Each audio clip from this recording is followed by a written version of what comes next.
For a show that premiered in 1989, is presently in its 28th season, and snagged the title of longest-running TV series 8 years ago, it would be pretty difficult to find anyone in America, or even the world, who doesn't recognize the name The Simpsons. However, throughout its extensive history, The Simpsons has gone through some major changes. We know it's hard to keep up with over 600 episodes, so we're here to help. Hey, I'm Adrian with Channel Frederator, and today we're looking into then versus now The Simpsons. Grab a donut, and here we go.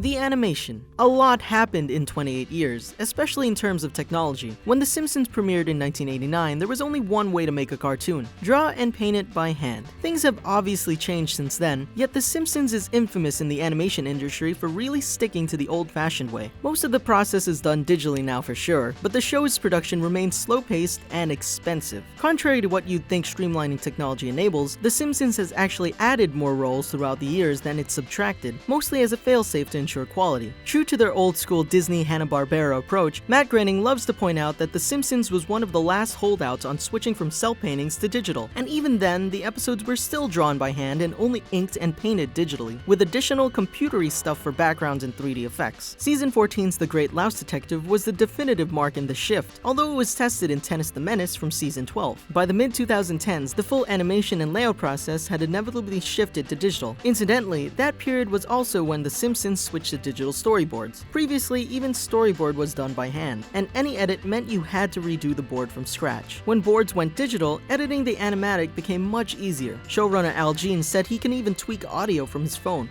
Very modern. The storylines and humor. There are a lot, and I mean a lot, of hardcore Simpsons fans that would tell you anything season 9 and onward is no good. It's a point of extreme passion. Whether you agree with that statement or not, there are very obvious shifts in The Simpsons' story focus and style of humor, and they all correlate with a constantly revolving door of showrunners. Until season 9, The Simpsons got a new showrunner every 2 years, and so Channel Frederator now presents to you the extremely abridged history of Simpsons showrunners. The founding team was, surprise surprise, Matt Groening himself, along with Sam Simon and James L. Brooks. The constant push and pull between Groening's satire and Simon's sitcominess laid the foundations of the show. Under them, seasons 1 and 2 are much more grounded, less zaniness and more focus on typical situations. Plus, you had Groening's mind for social commentary at work. Then Al Jean and Mike Reiss, the first writers hired for the series, oversaw seasons 3 and 4. This is widely regarded as the period that cemented The Simpsons into what it is today. Sillier and more absurd humor came into play, the characters' personalities were honed in upon and settled, and guest stars and cultural references started trickling in. This is also when the show's main focus started shifting from Bart to Homer. David Merkin moved in as showrunner for seasons 5 and 6, and since most of the series' writers happened to move on after season 4, he started from the ground up. This was the era where the storylines got unabashedly weirder and more surreal, like sending Homer to space. But it was also a pinnacle period for richly emotional episodes, such as the tearjerker Do It For Her ordeal. Merkin recommended Bill Oakley and Josh Weinstein for seasons 7 and 8, who slightly pulled back the reins on Merkin's wild antics and on the expanding lens on side characters. Because they believed The Simpsons to be on its way out, they wanted to focus on character-driven stories revolving around the nuclear Simpson family. But they also showed an unprecedented willingness to experiment with the show's format, with episodes like 22 short films about Springfield and Homer's Enemy. Oakley and Weinstein went on to create Mission Hill after leaving The Simpsons. Next came Mike Scully, who held the show for a whopping 4 seasons, yet faced another mass exodus of writers at the outset of his tenure. Not an easy way to start. Many people blame Scully for the show's decline, saying that the show's emotional core somewhat eroded in his tenure, that cohesive storylines largely gave way to gag hopping and ungrounded wackiness, and that rounded out characters became more one-dimensional. Al Jean, who you might remember from seasons 3 and 4, has been showrunner ever since season 13, with occasional help from Matt Selman. As you might guess, 14 seasons is a little hard to sum up. Each is full of great and not so great episodes, but many believe the majority of these episodes to be just eh.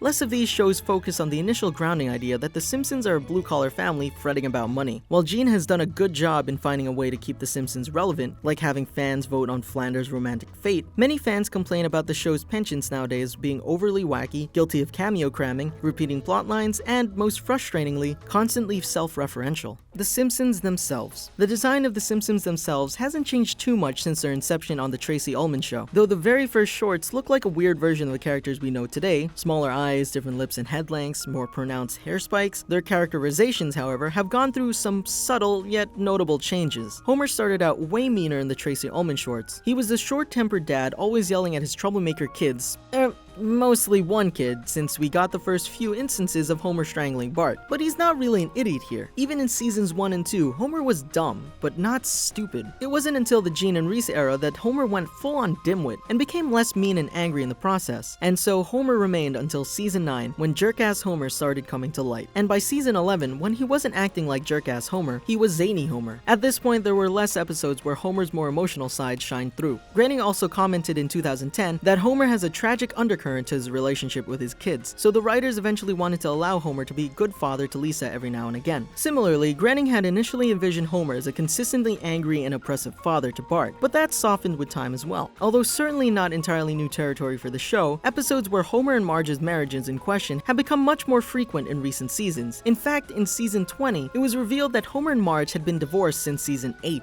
Other than that, Marge's existence outside of the home has, thank God, been expanded upon, but she's definitely still very Marge. Lisa is a Buddhist now. Her religious skepticism had been previously explored, but in the season 13 episode She of Little Faith, Lisa explores other religions and settles on Buddhism, and the change stuck. Of course, Lisa has always been the moralistic Simpson, which was really solidified in the Gene Reese years. Plus, she's been a vegetarian ever since season 7, but her left-leaning politics have become much more of a force in the show these days. Also, remember that time Maggie shot Mr. Burns in the season 7 two-parter aptly titled Who Shot Mr. Burns? Maggie's gun skills have resurfaced a few times since, causing some fans to joke that she's been reclassified from baby genius to sniper. You might also notice that her pacifier sounds are less omnipresent in recent seasons. That was a conscious decision from the team, who worried it became too distracting. And lastly, Bart. People have commented that Bart was a hellraiser in seasons 1 and 2, but softened a bit in season 3, and he's softened in recent seasons as well. While still certainly mischievous, his troublemaking has often had more noble, moral roots in later seasons. Also, it may not surprise you that in season 11, Bart was diagnosed with ADD in Brother's Little Helper. Lastly, many of Bart's catchphrases, such as the infamous "Eat my shorts," have faded away in recent seasons. Rather understandably, after nearly 30 years, the writers felt that they'd been worn out. The side characters. The post-classic seasons have spent a lot of time either filling in the backstories of side characters or putting them through hell. Groening has commented that there are still some backstories he wants to unveil before the show's over. We'll quickly give you classic-era Simpsons fans a news flash in the other citizens of Springfield. Let's start with Ned Flanders, who has had a really rough 16 years. His wife Maude died in season 11, and poor Flanders remained single for 11 more seasons, until he started dating Edna Krabappel in the season 22 finale. Miss Krabappel, in the meantime, had gotten engaged to Principal Skinner, but left him at the altar. The Simpsons teams let fans vote on whether they wanted Nedna to stay together, and fans opted to give Flanders a bit of happiness. The couple got married in the following season. They had 2 happy seasons together, until Edna's voice actress, Marsha Wallace, tragically passed away in fall 2013, forcing the Simpsons crew to respectfully and quietly kill off her character, leaving Flanders twice a widower. Of course, this means she's not Bart and company's teacher anymore either. Flanders' characterization has also changed somewhat. They really owned in on Flanders' status as a very conservative Christian, and one critic even commented that he's become the show's paragon of religion. Recent seasons of The Simpsons began unveiling Smithers as a Burns-asexual, which means he has romantic and sexual feelings towards Mr. Burns and no one else. I mean, who can resist, am I right? Gradually, Smithers became a more fleshed-out, semi-closeted gay man until 2016, when Smithers finally came out of the closet to Mr. Burns and the two shared a rather touching hug. Marge's sister, Patty, came out of the closet much earlier in season 16. Very soon thereafter, her other sister, Selma, adopted a baby girl from China named Ling. Ling didn't keep Selma from getting busy though. She married and promptly divorced both Abe Simpson and Fat Tony. Her last name is now very, very long. Homer's side of the family has also incurred some drama. His elusive mother, Mona, returned to beg for her son's forgiveness and passed away in the house. And now, rapid fire round. Here's a few more for you. Milhouse's parents divorced, spent a while apart, and then remarried, which actually gave his father, Kirk Van Houten, a stint as a standout side character. Nelson's home life has been fleshed out enough for you to understand where he's coming from and feel bad for him. He's even friends with Bart from time to time and has dated Lisa.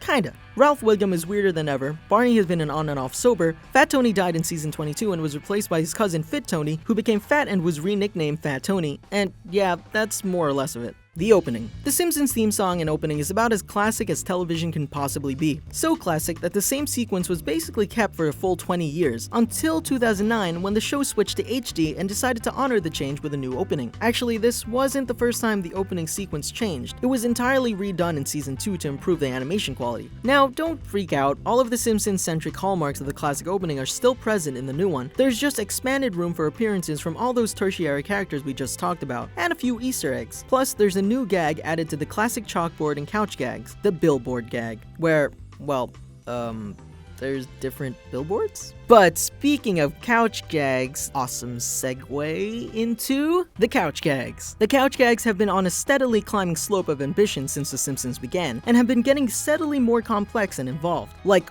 way more involved. As seasons went on, they began to incorporate different settings and animation styles every now and again. The first meaningfully elongated couch gag was the so-called chorus line couch gag from season 4. Then they started incorporating more current references, and the production value and complexity continued to rise. It wasn't until season 20 that The Simpsons got their first real long couch gag, Simpsons Chasing Couch, which not so coincidentally was the first couch gag in HD, and clocked in at a then unheard of 40 seconds. In 2010, the seminal moment in couch gag history arrived. The Simpsons got their first guest artist couch gag in season 22. Who got the honor, you may wonder? Why, it was none other than the famously anonymous British street artist Banksy. Since then, the couch gags have become a more fascinating challenge for the who's who in animation. Everyone from John Kay to Don Hertzfeldt to the Robot Chicken team to even Guillermo del Toro have tried their hand at it. Hell, even in 2014 there was even a little mini episode of Rick and Morty. Remember when a 20-second couch gag was long in season 4? The Rick and Morty gag is the longest in Simpsons history, clocking in at 2 minutes and 20 seconds. Woohoo! Springfield is technically not the same Springfield. One last quick weird change. Yes, the Simpsons still live in Springfield, but it's actually not technically the same Springfield. In the 500th episode, the citizens of Springfield kick out the Simpsons, who then move to an unincorporated region just beyond the city called the Outlands. But then everyone else moves there too, and they just rebuild Springfield exactly as it was. So, the same, but different. Yet the same difference. And there you have it. I'm Adrian, and thanks for watching Then vs. Now, The Simpsons. Was there anything we missed? Which changes were the best? Let us know in the comments below. Don't forget to click the bell icon to become part of the notification squad. We have new videos dropping every day, so make sure to subscribe to Channel Frederator, your cartoon central on the internet.